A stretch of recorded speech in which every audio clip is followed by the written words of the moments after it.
క్రైస్తలాడు మీ అందరికీ యేసుక్రీస్తు యొక్క పరిశుద్ధ నామమును బట్టి వందనాలు.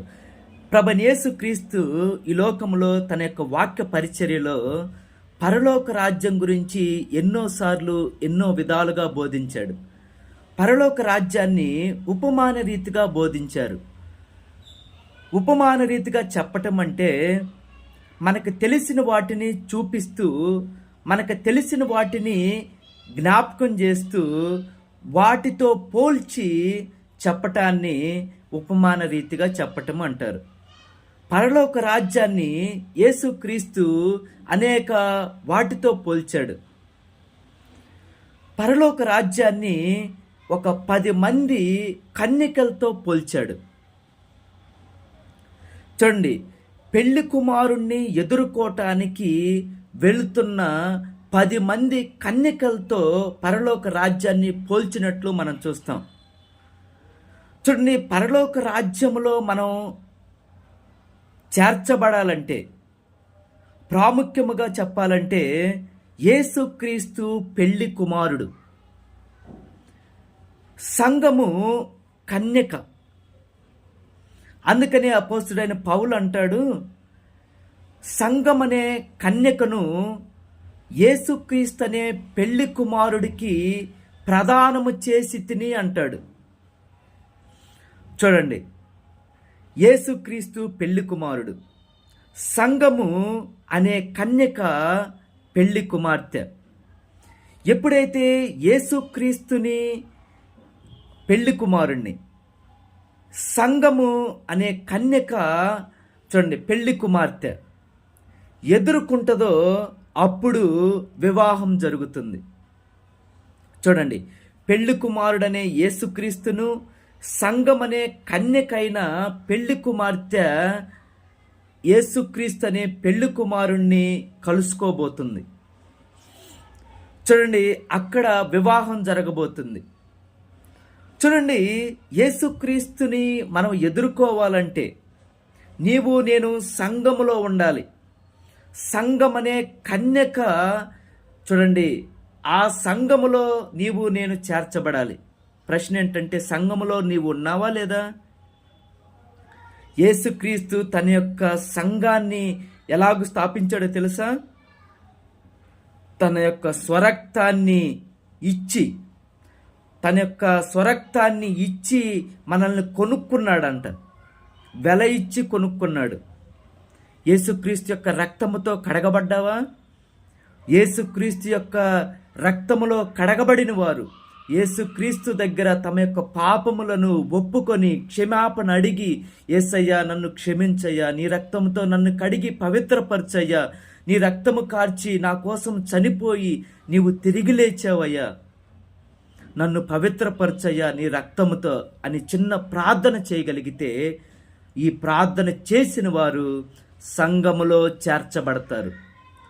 సంఘమనే కన్యక, చూడండి, యేసుక్రీస్తు అనే పెళ్లి కుమారుణ్ణి కలుసుకోవటానికి సిద్ధపడుతుంది. సంఘములో చేర్చబడాలి. చూడండి, సంఘములో చేర్చబడిన తర్వాత, చూడండి, దేవుడు మనల్ని పవిత్రపరిచాడు. తన యొక్క రక్తముతో కడిగి పవిత్రపరిచాడు. దేవుడు మనల్ని ఇప్పుడు ఒక కన్యకగా చేశాడు. చూడండి, మన జీవితంలో ఎంతో అపవిత్రతను, ఎంతో చెడు కార్యాలను, ఎంతో భ్రష్టమైన జీవితాన్ని జీవించిన మనల్ని ఆయన రక్తంతో కడిగి పవిత్రపరిచాడు. ఆయన రక్తంతో కడిగి మనల్ని పరిశుద్ధపరిచాడు, నీతిమంతులుగా చేశాడు. ఇప్పుడు యేసుక్రీస్తును ఎదుర్కోవటానికి, ఆయన యొక్క రాజ్యంలో మనం ఉండటానికి దేవుడు నీకు నాకు ఇచ్చిన పరిశుద్ధతను కాపాడుకోవాలి. చూడండి, ఈ దినాల్లో చూస్తే ఎంతో అపవిత్రమైన జీవితాలు జీవించేవారుగా ఉంటున్నారు. చూడండి, లైంగిక సంబంధాలు, పెళ్ళికి ముందు చూడండి సెక్చువల్ రిలేషన్స్ కలిగి జారత్వాన్ని జరిగించేవారుగా ఉంటున్నారు. పెళ్లి చేసుకొని కూడా కొంతమంది వ్యభిచారాన్ని చేసేవారుగా ఉంటున్నారు. చూడండి, పవిత్రమైన జీవితాన్ని అపవిత్రం చేసుకుంటున్న వారు ఉంటున్నారు. చూడండి ప్రియమైన వారులారా, అపవిత్రమైన జీవితం, అపరిశుద్ధమైన జీవితం, వ్యభిచార జీవితం, జారత్వం జరిగించి వారు దేవుని యొక్క రాజ్యములో ఉండరండి. దేవుని యొక్క రాజ్యంలో చేర్చబడరు. పవిత్రంగా జీవించు వారముగా ఉండాలి. చూడండి, దేవుని యొక్క వాక్యంలో యోసేపు జారత్వం జరిగించటానికి ఆయన అవకాశం వచ్చింది ఆయనకి, కానీ అక్కడి నుండి పారిపోయాడు. నేను దేవునికి విరోధముగా ఎలాగూ చేయగలను, దేవుని యొక్క శిక్ష ఎంతో గొప్పది, దేవుని యొక్క ఉగ్రత నేను భరించలేను అని అక్కడి నుండి పారిపోయారు. నేను ఇటువంటి శోధనలు వచ్చినప్పుడు, ఇటువంటి లైంగిక సంబంధాలు కలిగాలని వాంఛ కలుగుతున్నప్పుడు, వ్యర్థమైన సంబంధాలు పెట్టుకోవటానికి వెతుకుచున్న వారు పారిపోవాలి. ఆ ఆలోచనల నుండి, ఆ యొక్క పనుల నుండి పారిపోవాలి. దేవుని యొక్క ఉగ్రత నీ మీద నా మీద ఉంటుంది. యెఫ్తా కుమార్తె అయితే తన యొక్క కన్యత్వాన్ని కాపాడుకోవటానికి ఎంతో ప్రలాపించింది.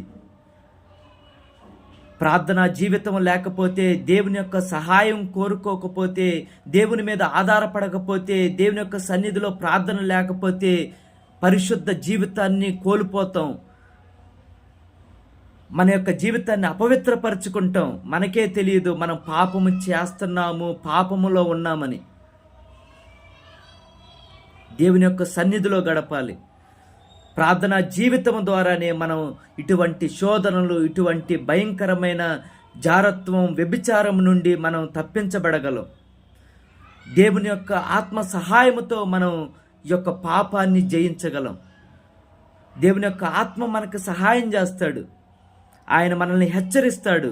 ఇది నువ్వు తప్పుగా ఆలోచన చేస్తున్నావు, తప్పుడు సంబంధాలు కలిగి ఉంటున్నావు, తప్పుడు చాటింగులు చేస్తున్నారు, తప్పుడు మాటలు మాట్లాడుతున్నారు, కామపు చూపులు, కామపు మాటలు, వీటన్నిటి గురించి పరిశుద్ధ ఆత్మదేవుడు హెచ్చరించినప్పుడు లోబడి, ప్రభువా నన్ను క్షమించయ్యా, నన్ను సహాయం చేయయ్యా, నాకు విడుదల కలుగు చేయని దేవుని యొక్క ఆత్మ చేత మనం పరిశుద్ధంగా తీర్చబడగలం. దేవుని యొక్క వాక్యాన్ని ప్రేమించాలి. దేవుని యొక్క వాక్యం మన హృదయంలో భయం పుట్టించిద్ది. ఈ దినాల్లో యవనస్తులు, పెద్దవారు వాక్యాన్ని నిర్లక్ష్యం చేయటను బట్టి ఈ పాపములో ఉంటున్నారు. వాక్యమును వినరు, వాక్యాన్ని చదవరు, మందిరానికి రారు. ఇక నీకు హృదయంలో భయమేం కలుగుతుంది? చూడండి, హృదయంలో భయము పుట్టించేది వాక్యం. వాక్యాన్ని ధ్యానించు వారముగా ఉంటే మనకి దేవుడిచ్చిన పరిశుద్ధతను మనం కాపాడుకోగలం. కనుక పరలోక రాజ్యంలో మనం ఉండాలంటే, పెళ్లి కుమారుడితో మనము, పెళ్లి కుమార్తె అయిన సంఘము కలుసుకొని వివాహం జరిగించబడాలంటే, ఆయనతో నిత్యము మనం ఉండాలంటే, మన యొక్క పరిశుద్ధ జీవితాన్ని కాపాడుకోగలిగినట్లు చూడండి, పరిశుద్ధ జీవితాన్ని కాపాడుకోవాలి. యేసుక్రీస్తుని మనం ఒకవేళ ఇటువంటి తప్పుడు సంబంధాలు కలిగి, ఇటువంటి తప్పుడు ఆలోచనలు కలిగి ఉంటే, ఇకనైనా పశ్చాత్తాపపడి క్షమాపణ అడిగి, ప్రభువా నన్ను క్షమించు, నన్ను పరిశుద్ధుడిగా చే, నీ రక్తంతో కడుగు, నన్ను నీ రాజ్యానికి సిద్ధపరచని నీ హృదయంలో ప్రార్థించిన ఆయనతో నిరంతరము మనం ఉండగలుగునట్లు దేవుడు సహాయం చేస్తాడు. Praise the lord.